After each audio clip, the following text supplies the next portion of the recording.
araw mga kaibigan. Bigyan natin ng opinion, reaction itong post ni Edwin Hamora. Sabi niya, breaking. Abante was not able to advance. So hindi siya naka-abante. Because he's just second placer. This is not showtime that the first runner-up has entered to the next round. Ha ha ha ha. That's why his princess daughter is frowning. No consolation prize. Ang saya. Just because you lost with feelings doesn't mean you get to win by technicality. Okay? Bye-bye. So, isinare ni Edwin Hamora ang post ng Batas PH.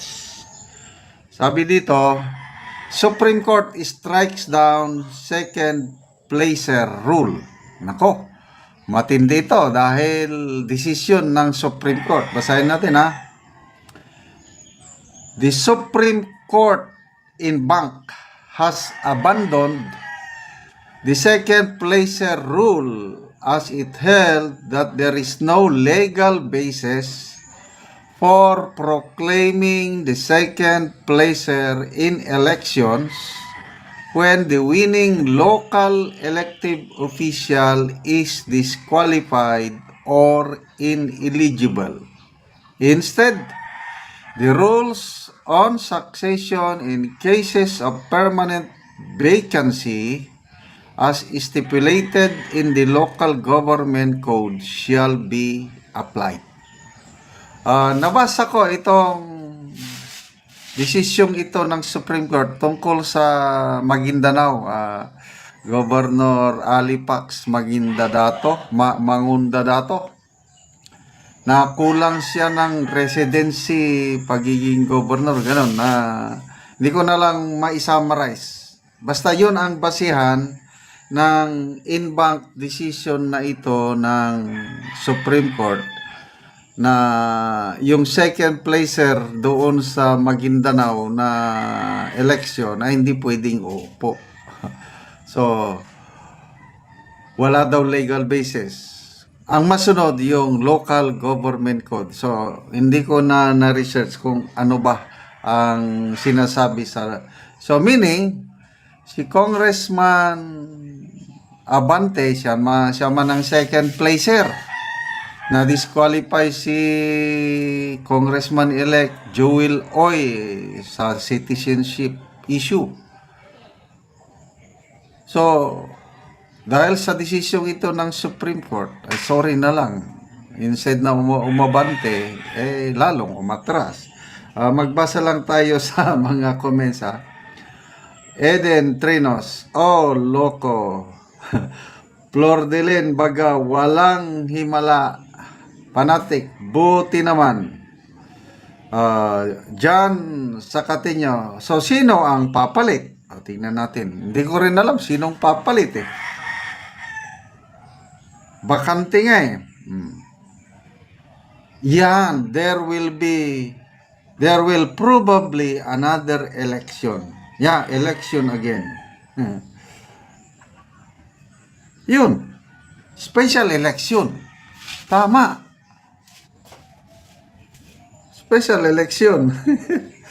It abroad. Lol. Is it true that she was fired as spokesman as SHOR? Also the nerve if she is... So, hindi ako sure nito based sa mga comments na nabasa ko, agree, special election para ma-determine sino ang uupong congressman sa 6th district ng Manila. So, antabayan na lang natin ang further details dito. Hintayin din natin ang pahayag kampo ni Congressman Abante kung anong masasabi niya. Then of course, COMELEC. But alam niyo naman, ang desisyon ng Supreme Court, yun ang nasusunod palagi. Hindi mo talaga mabali. Ah, parang kung nagsalita ng Supreme Court, yun na yun. Is the highest arbiter ng ano. Okay. So, speaking of Princess Abante, yung I don't know, nakakahiya ba or ano, kulang sila ng coordination. Yung sinabi niya na ano, hindi daw ang House of Representative daw hindi nag-file ng administrative or criminal complaint against kay BP. Yun ang pahayag niya eh. Ay, napilitang nagsalita si Ombudsman Martires na ay kung hindi kayo nag-file, bakit kayo nag-furnish sa aking opisina ng committee report ng good government? Ano yun? Sabi niya. Anong purpose niyo? Pinadala niyo ako para scratch paper, para souvenir, para ano kay ay wala naman pala kayong plano na magsampa ng kaso. So, nakakaya yun. Hindi sila nag-uusap.